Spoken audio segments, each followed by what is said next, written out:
So, welcome to Friday Fury. Today, I want to touch on a subject that's a little touchy. I don't see anyone talking about it, and maybe rightfully so.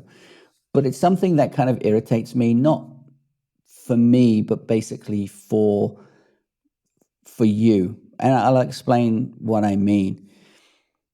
Often I go into a business and I consult and try to figure out the best tools for the business. So we go through the whole setup, the whole system, figure out how they work, figure out what holes there are, and then come up with a system, tools, whatever it is, workflow, to make their work easier and better, whether it's a new tool or whether it's learning things that they didn't know about the tools that they had.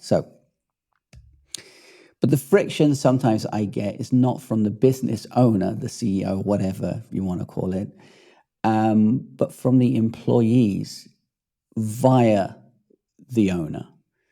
So when we come up with something, usually they would say, sometimes, not always, not usually even, sometimes they will say to me, well, I don't know if they will agree to this. Sorry, what? What do you mean they won't agree to it? Well, they've worked this way for many years.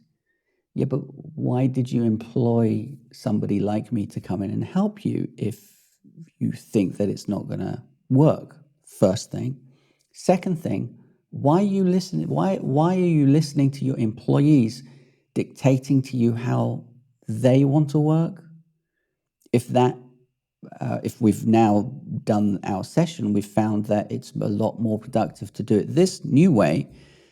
Why are they dictating to you? Shouldn't you be the person with the final say? Are you not the person who owns this business? Is it not your baby? I mean, my business is my baby. I always say that.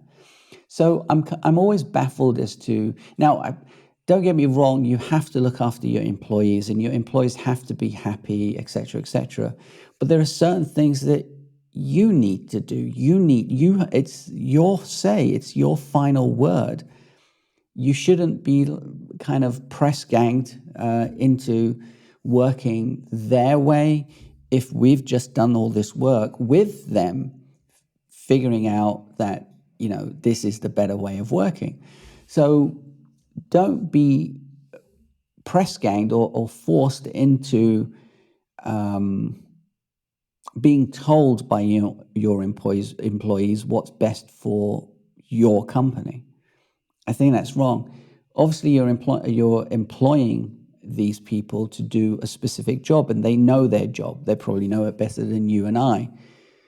But the overall running of your business is up to you. It's up to you to choose the right tools. It's up to you to figure out the best way of working. It's up to you to get the clients and so on. And it's not up to the employees, obviously.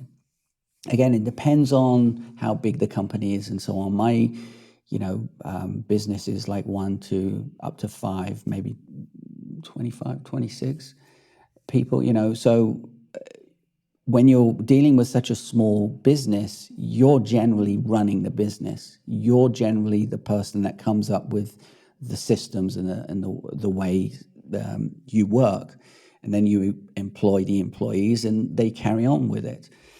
So change is annoying for everybody.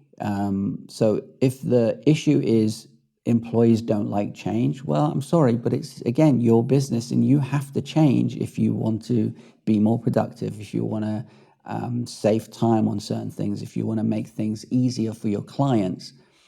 It's not up to the employees. It should actually be up to you. So that irritates me on behalf of you, the business owner, if that makes any sense. So I think you should really, as a business owner, you got to really decide who, this is a really old saying, but who wears the trousers, basically. This is a really old saying. Sounds sexist, but that's the way it is. Who wears the trousers in your business? Is it you or the employees? That's the way I see it. And I think if you're working with somebody, if you're working with a consultant and you're employing them to come in to do a specific job, and we've gone through that whole process, and then at the end saying, I don't think the employees will like this, after working with the employees, two things happen. One, you don't have a grip on your business. I'm sorry, has to be said. Or two, there's something to do with price, but it can't be price because you've already employed me to do all this work. So anyway, I'm going to leave it there. Really think about who is running the business, who the business is for, who's going to benefit. I mean, everyone's going to benefit from it, but who's going to, if the business fails in some way, who's the hardest hit?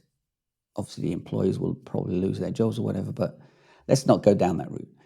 I think you understand what I mean. I'll leave it there. Have a great weekend, and I'll see you in the next video. As always, keep it simple. Ciao. Bye-bye.